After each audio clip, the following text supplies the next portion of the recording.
राजस्थान में विधायकों की हफ्ते भर की मौज है। जब तक राज्यसभा के चुनाव खत्म नहीं हो जाते तब तक ये विधायक अशोक गहलोत से चाहे जो करवा सकते हैं। गहलोत साहब भी किसी बारातियों की तरह विधायकों का तिलक लगाकर स्वागत कर रहे हैं और बारातियों की तरह लग्जरी बस में बिठाकर उन्हें ठीक रिजॉर्ट तक पहुंचा रहे हैं, जहां उनका पूरा ख्याल रखा जा रहा है।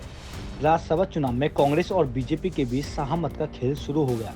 हरियाणा और राजस्थान में 23 सीटों से ज्यादा उम्मीदवार किस्मत आजमा रहे हैं। इन दोनों ही राज्यों में बीजेपी ने निर्दलीय प्रत्याशी के समर्थन में खड़े होकर कांग्रेस की दिक्कतें बढ़ा दी हैं।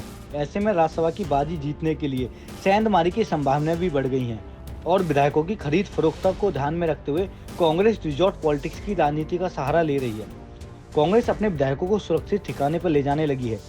राजस्थान में चौथी राज्यसभा सीट के लिए निर्दलीय मैदान में उतरे जी ग्रुप के मालिक सुभाष चंद्रा को बीजेपी ने समर्थन दे दिया है, जिससे कांग्रेस की चिंता बढ़ गई है। कांग्रेस राज्यसभा की तीनों सीटों जीतने के लिए किसी तरह का कोई कसर नहीं छोड़ना चाहती। कांग्रेस राजस्थान में अपने विधायकों को लेकर उदयपुर के अरावली रिजॉर्ट ले जाएगी। जयपुर के क्लार्क होटल में कांग्रेस के चल रहे परीक्षण शिविर में ये बाद उदयपुर रिजॉर्ट में ले जाएगी। इसके अलावा जैसलमेर के सूर्यगढ़ में 40 कमरे बुक कराए गए हैं। वहीं बीजेपी भी अपने विधायकों को सुरक्षित रखने के लिए होटल में बाड़ेबंदी करेगी। इसी तरह कांग्रेस ही नहीं बल्कि बीजेपी भी अपने विधायकों को खरीद फरोख्ती से बचाना रखना चाहती है, जिसके लिए उन्हें सुरक्षित ठिकाने पर रखने की राजनीति अपना रही है।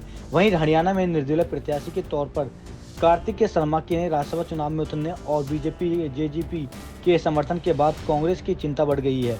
क्रॉस वोटिंग के खतरे को भांपते हुए आलाकमान ने सभी कांग्रेसी विधायकों को दिल्ली बुलाया है और उन्हें राजस्थान ले जाने की तैयारी की है। हरियाणा में राज्यसभा के 2 सीटों पर चुनाव होने हैं और 3 उम्मीदवार मैदान में हैं। एक सीट के लिए 31 विधायक की जरूरत है। भाजपा के पास 41 विधायक हैं और उम्मीदवार कृष्णलाल पवार 31 वोट हासिल कर आराम से जीत सकते हैं। कांग्रेस के पास 31 विधायक हैं, वहीं सभी वोट मिलने पर अजय माकन जीत सकते हैं। ऐसे में कांग्रेस की चुनौतियां बढ़ सकती हैं। इसी तरह अजय माकन के लिए दिक्कतें भी बढ़ सकती हैं। राजस्थान में बीजेपी ने निर्दलीय सुभाष चंद्रा को समर्थन देकर कांग्रेस के तीसरी उम्मीदवार के लिए संकट बढ़ा दी है। राज्य में जीत के लिए 41 विधायकों की वोट चाहिए। ऐसे में भाजपा के पास अपने उम्मीदवार को 41 वोट देने के बाद 30 वोट अतिरिक्त रहते हैं, जो निर्दलीय सुभाष चंद्रा को जाएंगे। ऐसे में चंद्रा अगर 11 वोट हासिल कर लेते हैं तो कांग्रेस के तीसरी उम्मीदवार हार जाएगा। कांग्रेस के पास अपने 108 विधायक है, यानी उसे 15 और समर्थन चाहिए। कांग्रेस का दावा है कि 126 विधायकों के समर्थन है, लेकिन सभी के समर्थन का भरोसा नहीं किया जा सकता।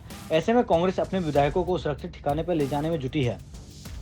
राज्यसभा के रण में किसी गोटी कहां फिट बैठेगी, ये सबको अभी पर्दे के पीछे है, लेकिन सियासत के जादूगर अशोक गहलोत बाड़ेबंदी के साथ सब कुछ कर रहे हैं, जिससे विधायक उनके साथ फेविकॉल की तरह चिपके रहे। बीजेपी भी सुभाष चंद्रा का समर्थन कर रही है। अंदरूनी क्या गुनगड़ी चल रहा है किसी को नहीं मालूम। हाँ, अपनी डफली बजाकर सब अपना राग गुनगान कर रहे हैं।